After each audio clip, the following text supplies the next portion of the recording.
Alright, so again, yes, the null hypothesis is always going to be a hypothesis where we are assuming the two contexts, the two situations have the same ability to have the same ability. Alright, so in this case, Janaya, do you have null hypothesis that we can use for this warm-up?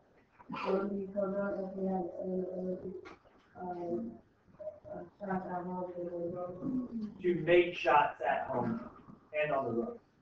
Alright, so correct. So what we have is, up here, alright, is Carmelo Anthony has the same ability to shoot at home and on the road. Alright, again, if you didn't have that down, you want to make sure you get this down. Alright? So, Carmelo Anthony has the same ability to shoot at home and on the road.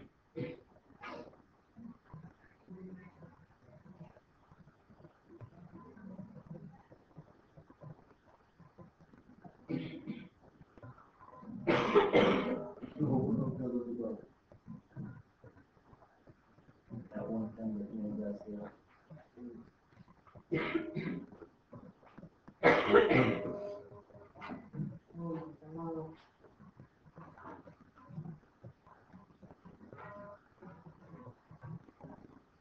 Alright.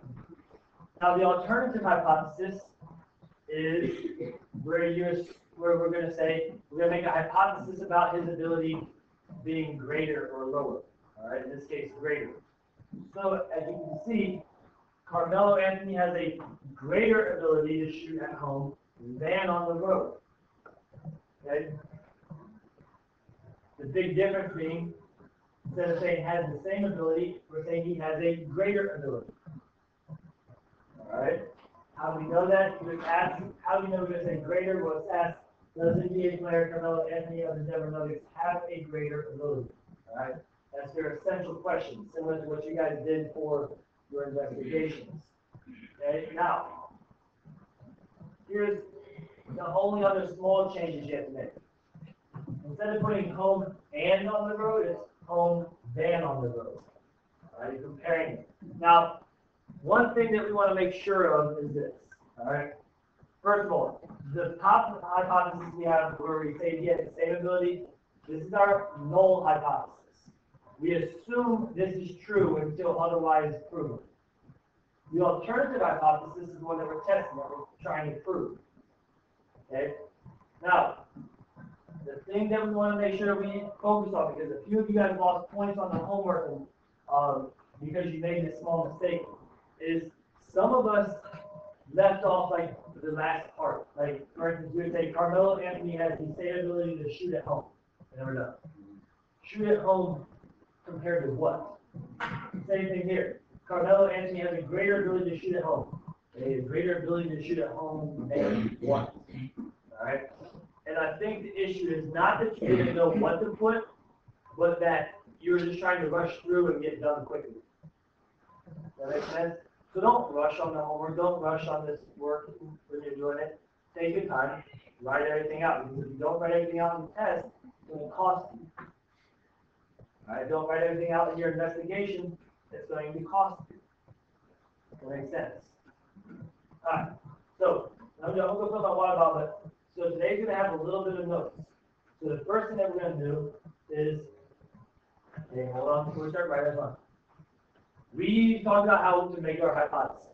We know how to make a two-way table. We know how to read the two-way table. We know how to make our null hypothesis and alternative hypothesis. Remember, for those of you that didn't turn in already, you need to turn in the homework. We had to write all the alternative and null and alternative hypothesis. Day 2, unit 2 daily sheet. All right? So you need to make sure you turn that in.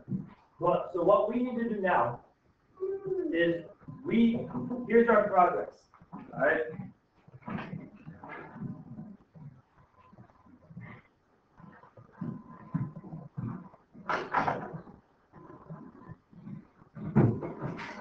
All right, here's the steps in what we're doing. First of all, we need to make a hypothesis. Check, we know how to do that. All right. Second, we now need to test our hypothesis. That's what we're going to learn about today. Third, we have to take our test results and we have to draw a conclusion. That's the second thing we're going to learn today. All right? We're going to get a lot of practice with that on Thursday. Now, right here, this describes how we're going to test our hypotheses.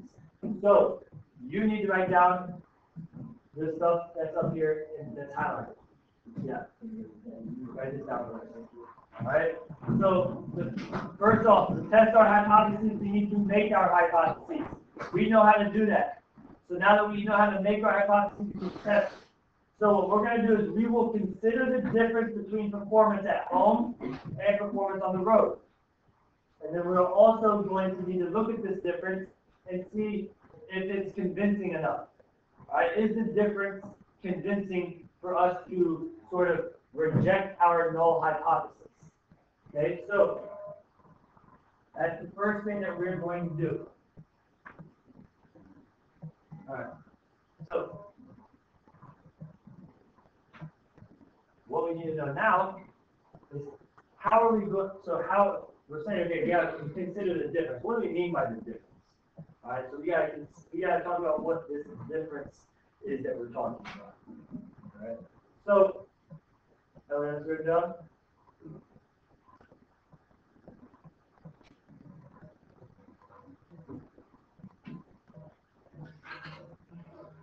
So,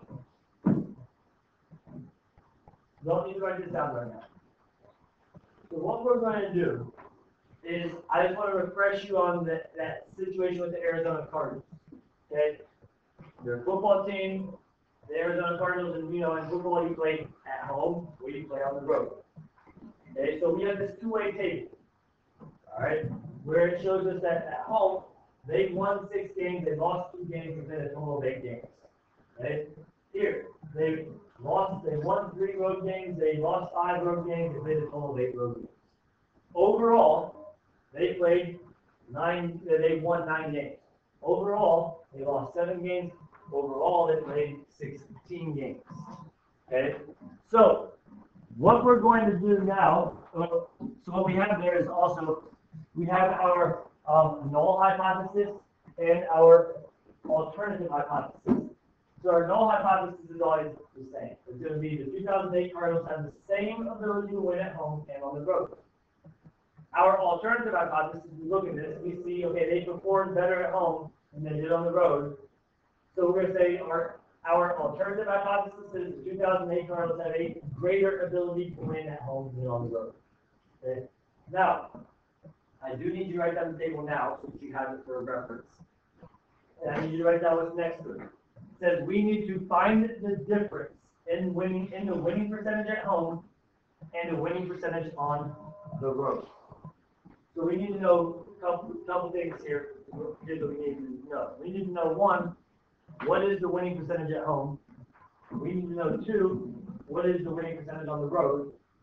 And then third, we have to find the difference. Okay? So,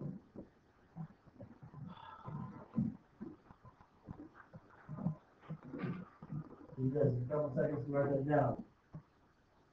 So, we need to know our winning percentage at home and our winning percentage on the road. So how do we calculate?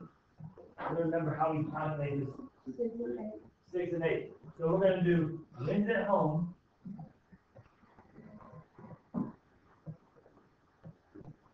divided by home games. Alright, so it's going to be 6 divided by 8. That's equal to, remember what 6 divided by 8, you know what percent that is? So I told you it breaks down into, it simplifies down into 3/4. What percent is 3/4? 75. So our home winning percentage was 75%. Alright? Okay, so we found our winning percentage at home. I need to find our winning percentage on the road. How do we find out the winning percentage on the road? 3 and 8. It's going to be wins on the road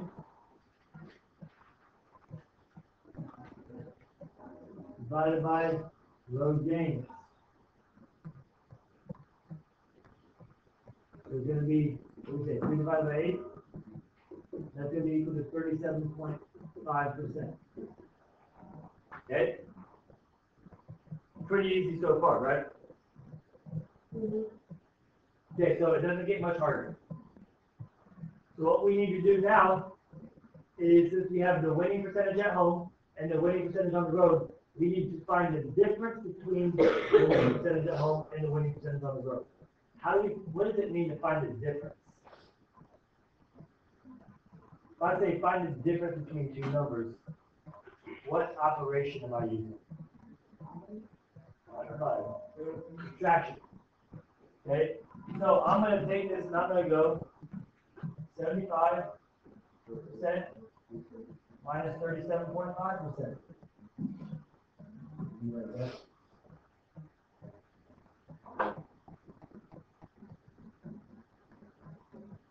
And that's going to give me 37.5%. Okay? So that is the difference between the winning percentage and the road percentage. The winning percentage on the home and the winning percentage on the road.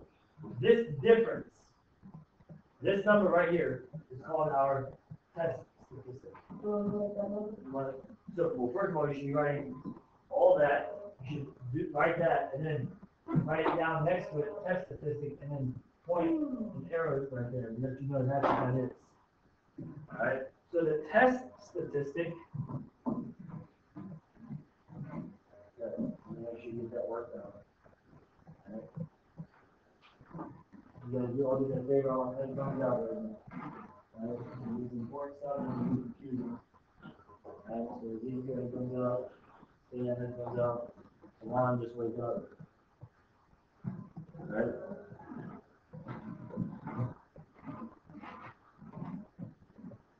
So again, that difference between the winning percentage at home and the winning percentage on the road, that is called our test statistic. It is a measure calculated from a team's or players' performances that is used as evidence in a hypothesis test.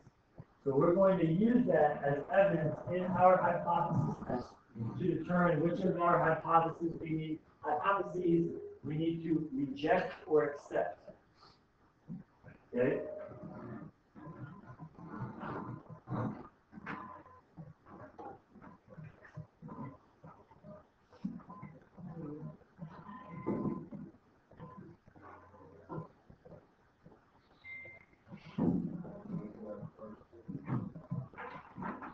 No, that's enough. Interruption, Mr. Williams, can you please call Ms. Payne at 1163? Mr. Williams, call Ms. Payne at 1163. Thank you.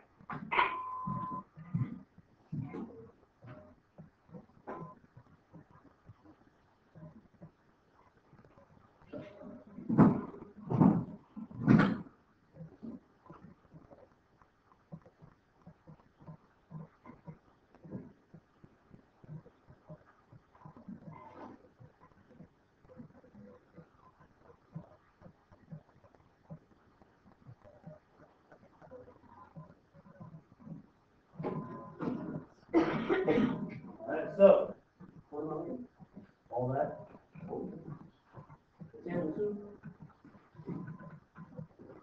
So here's what we're going to do. I said we're going to use our test statistic. You don't need to write down the substances by the stars. Stars you don't need to write down. Okay?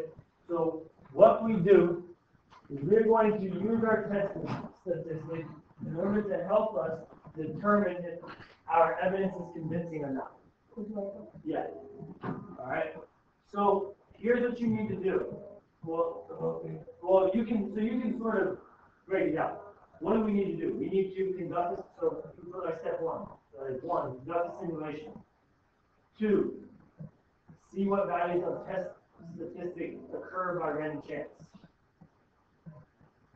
All right. And then you might want to just put like a little star. Assume that athlete has the same ability in both contexts. So you can sort of break it down. So what do we need to do in order to test it? First of all, you need to conduct a simulation. And we're going to actually conduct the simulation in class today. And then, after that, you guys are only going to conduct simulations on like the iPad, or you're only going to conduct simulation, or I'm going to give you the simulation. Okay? You need to see what values the test statistic could occur by random chance, and all you just need to ask has the same ability. So if you can find a way to sort of simplify that, be my guest. The thing that you want to kind of sort of think about here is we no longer have an assumed ability. Okay? We're not going to say that we assume that the ability is this. Because what we're doing is we're comparing performances now. We're not comparing abilities. We're not looking at we're not getting an ability from a large performance. We're not assuming that the ability is existing. We're not assuming we have a number for the ability. We're looking at two performances. We're looking at the home performance versus the road performance. All right? And we're going to try to figure out if the ability is greater than or less than the road and what the home. On this side of that.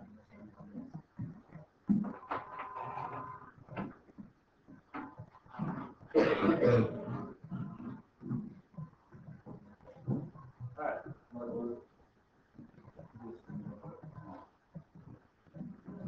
So I guess what we're ready to do is conduct a simulation.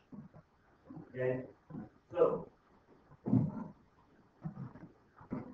short-term memory here, so short-term memory problem, so I'm not exactly sure what that's in the simulation. I think there might be one more thing before the simulation. Alright? You get a picture?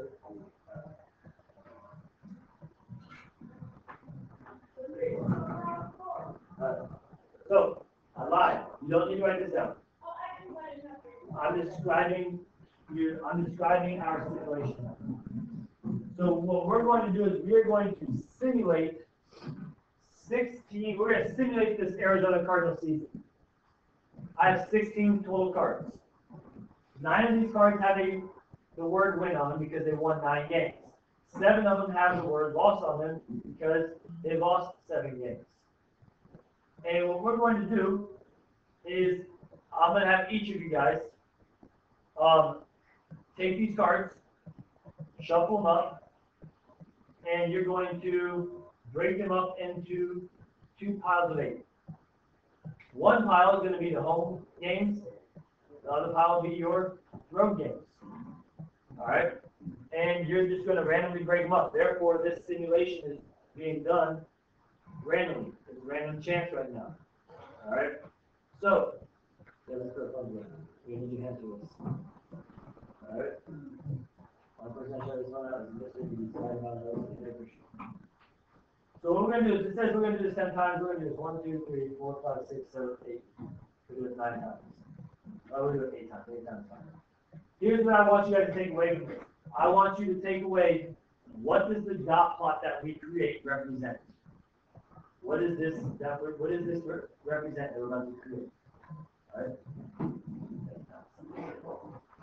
So,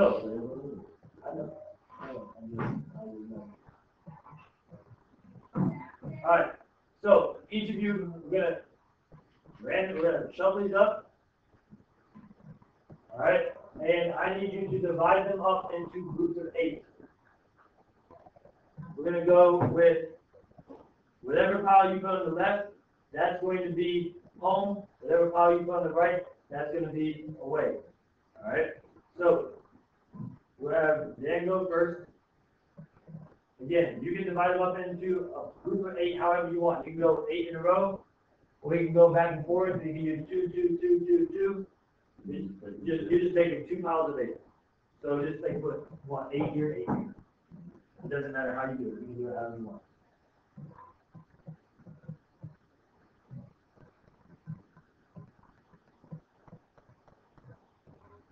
All right, we got 8 and 8. All right, so before you do anything, I do want you guys to follow along with this and write down our results. So the first thing that we're going to do, and I'm going to create a dot plot up here as well. And then I need you to take the left, the one on the left. How many wins are in that group? That's going to be our home names.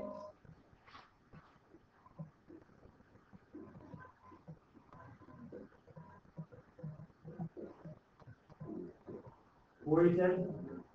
All right, so I want you guys to create like a table. So Dan said he got 4 wins out of 8, so 4 out of 8. That's going to be equal to 50%. And so Dan, if you had 4 home wins, how many road wins? If there's 9 total, how many road wins do you have? Well, you're thinking that out of 8. We need the top number, the total number of wins to add up to 9. We have 4 here, how many road wins? 5 out of 8. We have 5 out of 8 for the road wins. Alright, 5 out of 8, I believe is equal to what I say that 5 out of 8 is, I should know that, I think it's 67.5. No. 5 out of 8, 62.5. 62.5%. Alright, so Dan, can you remember how do we find the test statistic? What do we do? Anyone remember how we find? What did we do? What did we do to find the test statistic back here? We did. No. What do we do? We find the difference between the winning percentage at home and the winning percentage on the road.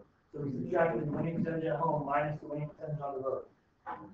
So if we do that, we're going to do 50 minus 62.5, which is going to give us negative 12.5%. Alright? Negative 12.5.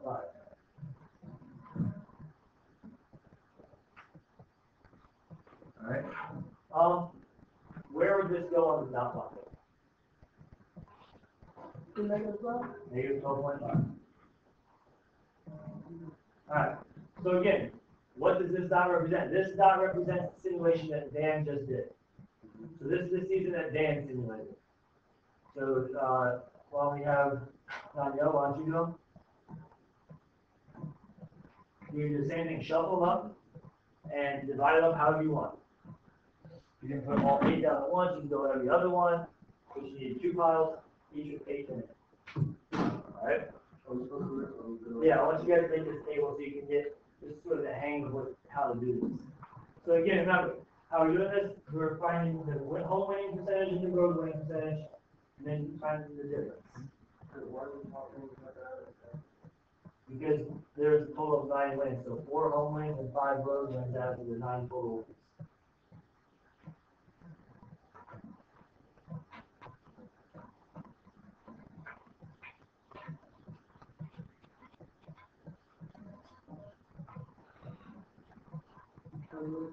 Do the left-hand column. Yeah, those ones on your left, that's the home wins. Now, how many total wins did you get from that one?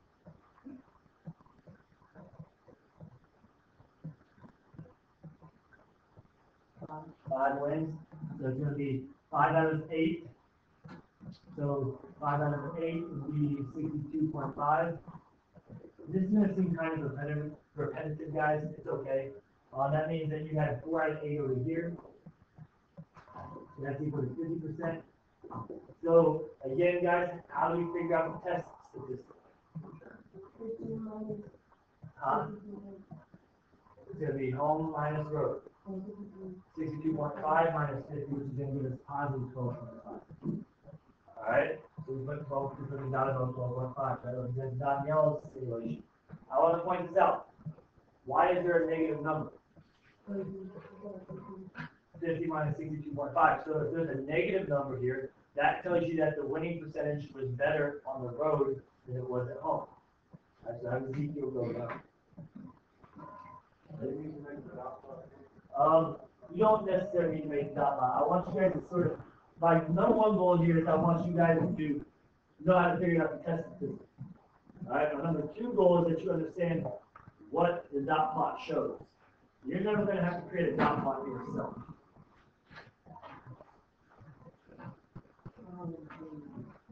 So Ezekiel, take on your left, that'll be the home, and let's see how many wins you got there. 6. All right, so 6 out of 8. That's 75%. That leaves us 3 out of 8, which is what? 32.5. No, 37.5. All right. So if we subtract 75% minus 37.5%, that's going to give us 37.5. So we put a dot above 37.5. All right, why don't you pass those cards to Janaya? Janaya, you get the separated those however you want.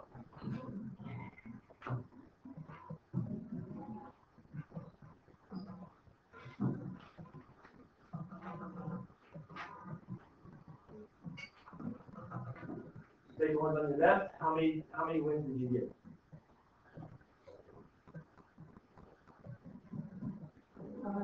5. So again, 5 out of 8. That's equal to 62.5. That leaves us with 4 out of 8. Which is equal to 50. So 62.5 minus 50 is 12.5. We put those down to 12.5. Again, right now notice you have 4 people who have simulated. We now have 4 dots. Each of these dots represent the difference in home winning percentage versus the road winning percentage for each of those simulations. All right, so you're going to go now. So you're going to divide them up in groups of 8, two groups of 8.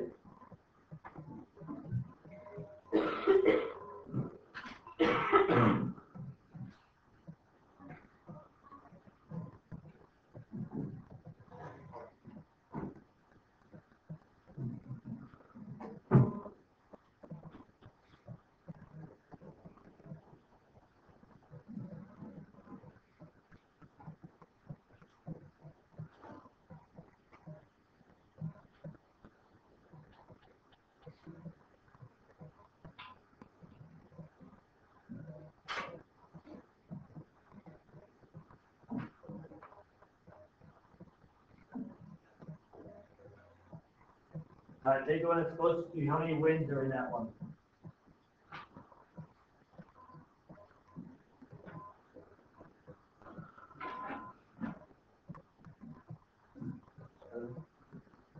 Six or 7? All right. So we got 6 out of 8 again. That's equal to 75. That would leave us with 3 out of 8. That's equal to 37.5, which is equal to 37.5. You subtract that, so our test statistic is 37.5 again. I put another dot on my dot plot. All right, we have 3 more. Let's try to get this done as fast as possible. Take your knowledge here like this.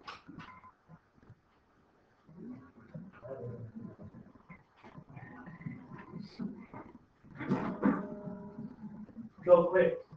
Make this go quick.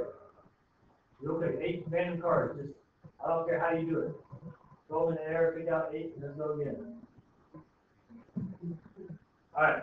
How many are in the left-hand one? Okay, let's pick one to be the home side. How many wins do you get?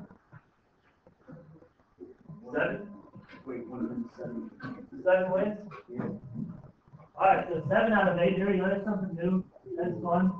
7 out of 8 is going to be equal to, that percent is 87.5%. 1 out of 8 is going to be equal to 12.5%. And then what do I do here to figure out that test statistic? Say that again, Janai, with the face to me.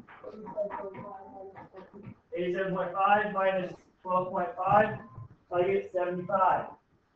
Hey, and then I find out that I don't have 75 on my dot plot. Oh well, you know 75 is way that over here somewhere. So let's say this is 75. So put a dot there. Okay, it's 75. All right, we have 2 more. Let's do this quick.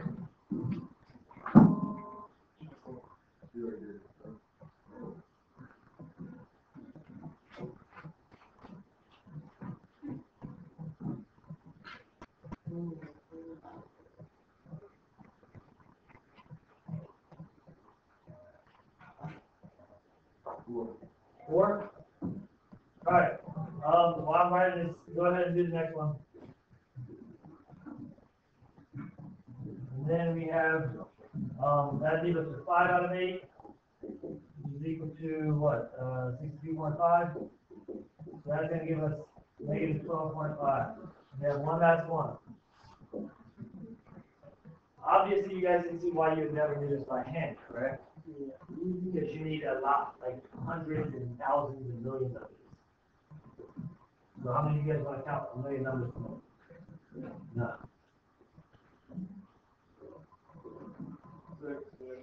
6 wins. That's 75. And that leaves us with 37.5. We're subtracting 2 to get 37.5. Alright, so you put a dot plot up. So you put a dot on the dot plot. So, a couple things that I want you to take away from here. A couple things I want to take away from here is this. One, clearly this takes too much time. So I'm never going to ask you to create a dot plot by hand. I am going to ask you to create a dot plot by using iPads and stuff. Okay, now, here's the other thing I want you to take away. How do you find our test statistic? In this case, it's going to be home winning percentage minus road winning percentage. A positive test statistic means that you had more home wins than you did road wins. A negative test statistic means that you had more road wins than you did in home wins. And the final thing I want you to I want you to take away from this is that your dot plot is read the same way. This dot plot represents the differences between your home winning percentage and your road winning percentage after each simulation. So each one of these dots represents a simulation. And what this tells you is that the difference between, if we just use this, the difference between our home winning percentage and road winning percentage was 37.5% or greater 1, 2, 3, 4 times. So I want you to see that again. I want you to hear that again. I want you to watch that again. The difference between our home winning percentage and our road winning percentage was 37.5 or greater 4 times. No, it's because it's 4 dots. 1, 2, 3, and 4. I just chose that.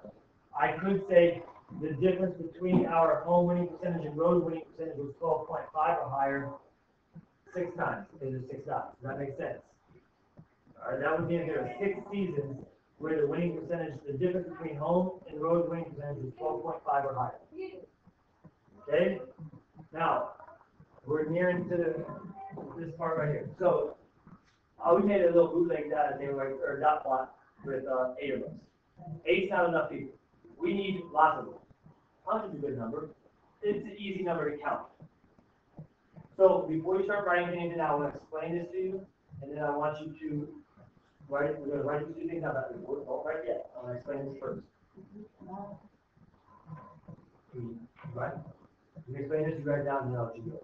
All right? So you read this dot plot just like you would, just like you guys have it. What is the highest difference between winning percentages? 62.5. That's the highest number with the dots. What is the lowest? Negative 62.5. From negative 62.5 to 62.5, that represents the difference in winning percentage due to random chance. If the actual performance, if the actual difference was higher than 62.5, that would mean that their ability is greater. If their actual difference was less than negative 62.5, that would mean that their ability is lower. Okay? So as we can see right here, so we go back and look real quick. What is the actual difference between the home winning percentage and road winning percentage? The actual test statistic was 37.5. So that's what we're looking. That's what we're looking at. All right. So we want to see is 37.5 higher than the highest number on this dot plot. Is 37.5 higher than the highest number on the dot plot? So therefore, that difference occurs due to random chance. All right. So we have evidence, convincing evidence right now that shows that this difference of 37.5% will happen due to random chance. not because their ability is greater, but because of random chance. Alright? So, right here it says this means we do not have convincing evidence that the 2008 Cardinals had a greater ability at home. Okay? One last thing before I let you guys write. There's something over here that I want you to write down. See how I have a red box here? The actual performance rate, if I go back, the actual test statistic is 37.5. So we go through our dot plot, we find 37.5. We count up those dots. There's 14 of them there. There's 2 more dots that are higher than 37.5. So that's 16 total dots. You all following along with me? In 16 simulations, out of the 100 total simulations, the difference, the test statistic was 37.5 or higher. That 16 out of 100 is called our p-value, which is a very important value. This p-value can also be represented as 0.16. Alright? I know that's a lot. I'm going to pause and let you guys write this down. If you want to sort of quickly draw and sketch that down, that's fine. You don't have to. If I was doing it, I wouldn't do it. But I just want you to, but it makes it a little easier to see what I'm referring to as a p-value. Alright? So, I'm going to give you guys some time to write that down. That's a good question, Ezekiel. The 16 out of 100 is going to change based on what the simulation shows us. So I can simulate this again, it might be a different number. That's why you want millions and millions to get like a close number. But let's say we're dealing with not the Arizona Cardinals, we're looking at 2007 New England Patriots when they went undefeated or something. At that point, we're dealing with an entirely different, like the p-value will probably be different. So the p-value changes based on the simulations and based on the example you use. So, what we're going to do, this is the definition of p-value. So you can write this down and just check for you guys. Yeah, okay. So this and then the last big thing is all we have left to write down. Alright? So the p-value. Alright, a lot of people ask, I know. My arm started cramping out of typing on this too. The p-value, a lot of people have been asking what does the p stand for. Honestly, guys, I'm not sure. I don't think p-value, I've not found anything that tells you what the p stands for. Alright? So I wouldn't be concerned about what the p stands for. But I would be concerned about what the p-value tells you. The p-value tells you how likely it is to get a test statistic at least as extreme as the observed statistic by random chance, assuming that the null hypothesis is true. The results of the simulation provide an estimate of the p-value. Okay?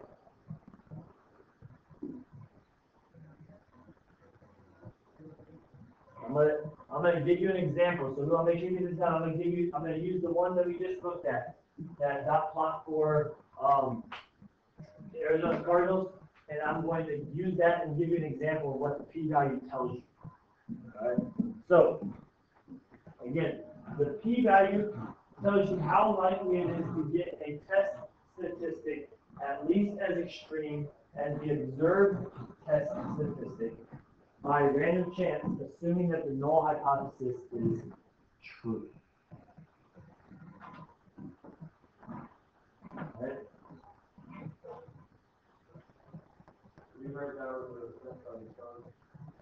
Huh? No.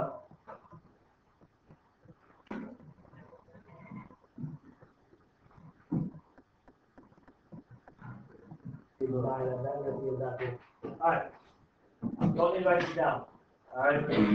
So this is just refreshing you guys on what our you don't need to. What our null hypothesis was. The Cardinals had the same ability to win at home and on the road, and our alternative hypothesis. The Cardinals had a greater ability to win at home and on the road. Now, bear with me.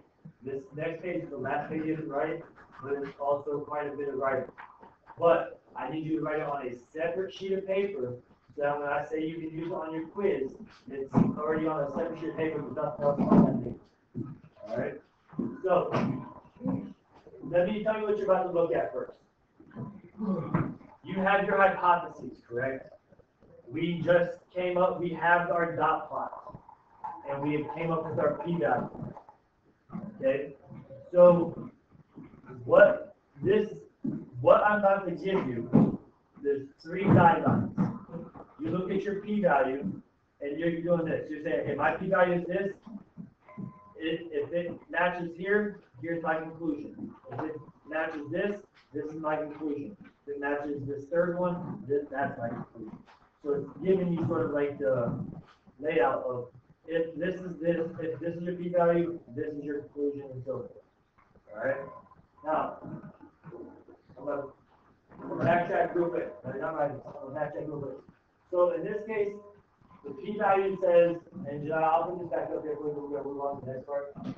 The p-value says it measures how likely it is to get a test statistic at least as extreme as the observed test statistic. Okay, a little bit confusing. So let me break this down for you. Our observed test statistic for this problem was 37.5%. Okay, you all get that. We found our test statistic is 37.5%. Alright. Our p-value was 16 out of 100, or 0.16. So what that means, so if I wrote that as a percent, that would turn into 16%. So what that means is that assume that they have the same ability, assuming that the Cardinals have the same ability to win on the road and at home, there is a 16% chance that the difference between their home winning percentage and their road winning percentage will be 37.5 or higher. Does that make sense? So again, the p-value says that there is a 16% chance that the difference between their home winning percentage and their road winning percentage will be 37.5 or higher. Alright? So we have our p-value. Now we have to determine what we do with that. We have to determine what we do with our hypothesis. So that's what this comes with. The first, and I'm just going to put one up at a time. The first conclusion we can draw is this. If the p-value is very small, when we say very small, we say the p-value is less than 0.01 or it's less than 1%, then what we can say is random chance is not a plausible explanation for the difference in performances. So we reject the null hypothesis. We are going to accept our alternative hypothesis because we have very convincing evidence to support the alternative hypothesis. You're going to write this down. All right? 7-sheet paper, this is what you're going to use on like your quiz and stuff.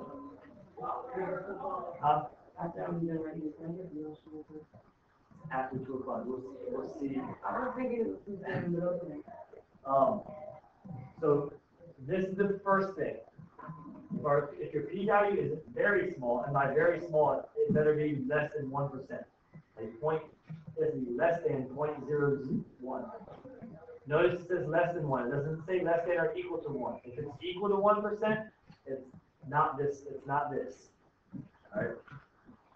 So I'll give you guys a couple seconds to write that down. The next scenario we have is if the p-value is small, okay, not very small, but small. So between 0.01 and 0.05, which would be 1% or 5%. And notice, if it's equal to 1%, it falls into this category. If it's equal to 5%, it does not fall into this category. Okay? So it says if the p-value is small, between 1% and 5%, the random chance is not a plausible explanation for the difference in performances. So again, we reject the null hypothesis. All right? and we have convincing evidence. Now, the difference here, we don't have, we're just, the book is saying we have convincing evidence. It's not, instead of we have very convincing evidence. Okay? So when the p-value is small, we have convincing evidence. When the p-value is very small, we have very convincing evidence. All right? So they're sort of breaking it down even a little bit more than what you normally would. Okay? But again, so if your p-value falls in between 0.01 and 0.05, all right, we are still going to reject the null hypothesis. And by reject, we're saying, okay, the null hypothesis, we have convincing evidence to say that the null hypothesis is not true. We're not accepting that. All right? So we do have convincing evidence that to support the alternative hypothesis. Okay? So that's the second sort of group that we have. Okay? What we'll do is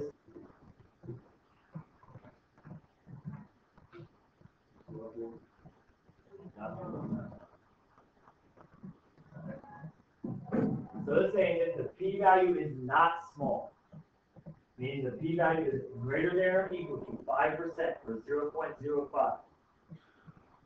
This tells us that the random chance is a plausible explanation for the differences in performances. So we fail to reject the null hypothesis.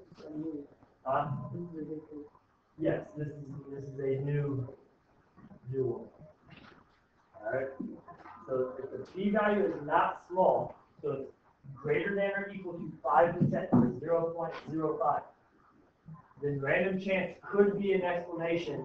So we fail to reject, all right, the null hypothesis. Notice, we're not saying that we don't reject, all right, we're not saying that we accept it, but what we're saying is that we don't have enough convincing evidence to say that it's not true. Okay? We do not have convincing evidence to support the alternative hypothesis. So we're not accepting that the ability isn't greater. We just don't have enough evidence to convince. We don't have enough convincing evidence to say for sure, yes, the ability could be greater. Does that make sense? They say a little weird, so we fail to reject it. That doesn't mean that we're accepting it. It means that we're failing to reject it. Okay? So it means we do not have convincing evidence to support the alternative hypothesis.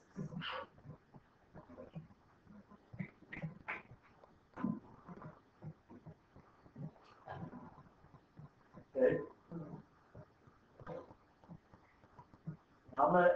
Once you're done writing, I want to take this right here, and I want to apply this to what we did.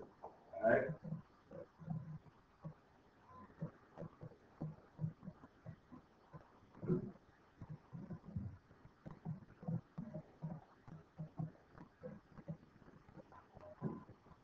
So, does anyone remember what the p-value was that we said we found for the is 0.16, which is 16%, right? So let me ask you this. All right. So I'm gonna wait till you guys all done writing. So I want to sort of tie all this together. Right?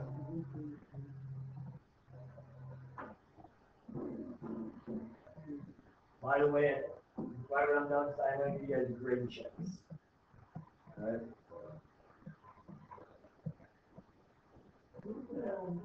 October 30th. We still have time to get stuff done. And then grade. All right, everyone's ready to relax and be done, right? But I do want to tie all this together for you. Okay? So Donnell just reminded us our p-value for the Arizona Cardinals problem was 0.16. Okay, so if we look at this, is 0.16 smaller than 0.01?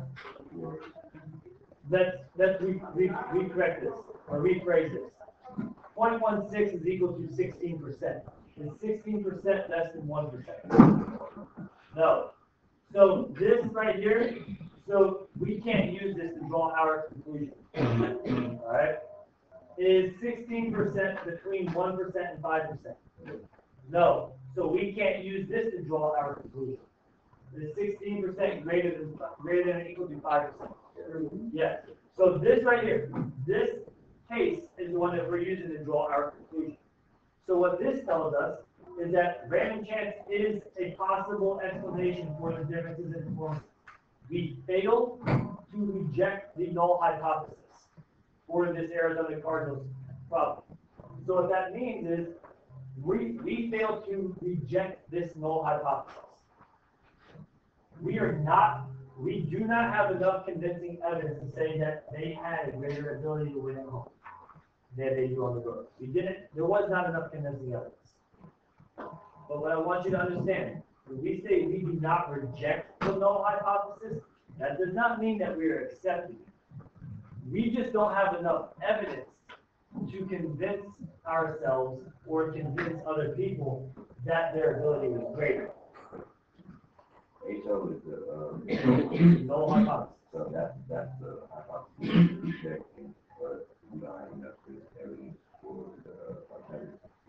We don't have enough convincing evidence to reject this in this case because our p-value was 0.16 or 16%. So we don't have enough evidence to reject this. All right. Therefore, since we can't reject this, we can't accept this.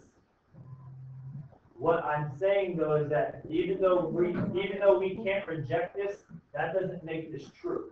It just means that we don't have enough convincing evidence. What do you say? Is that confusing? No, it's not good. You go to the revenue operator. Because that's funny, and this can also be funny because it's kind of hard to wrap your head around. That's why you're gonna get a lot of practice on Thursday. So does that make sense that we reject that we can't reject our hypothesis? Well, yeah, because we looked at the dot plot, and we also saw that using this dot plot, we said there's not convincing evidence because our actual performance, our actual test statistic was not higher than 62.5. All right. So here's what you do on the homework. On the daily sheet, there are problems on there: 7, 9, 11, and 13. That's your homework. If you struggle with, I need you to try it. I need you to go home and try it. Okay? It deals with the p-values, and then we didn't get too many examples today. I need you to go home and try it. I need you to see if you can figure it out. Use your notes to help you figure it out. If you're struggling on it, come to class with questions on it. Thursday, the entire class is going to be spent going over homework, examples, and doing more examples of stuff dealing with p-values. Because this can be a confusing topic. Alright? So Thursday you're going to get a lot of help, but in order for me to be able to help you as best as I can, I need you to work on your homework tonight. Because there are parts of that homework that ask you to make a two-way table. There are parts of your homework that ask you to find the test statistic. You guys know how to do that. Okay? So,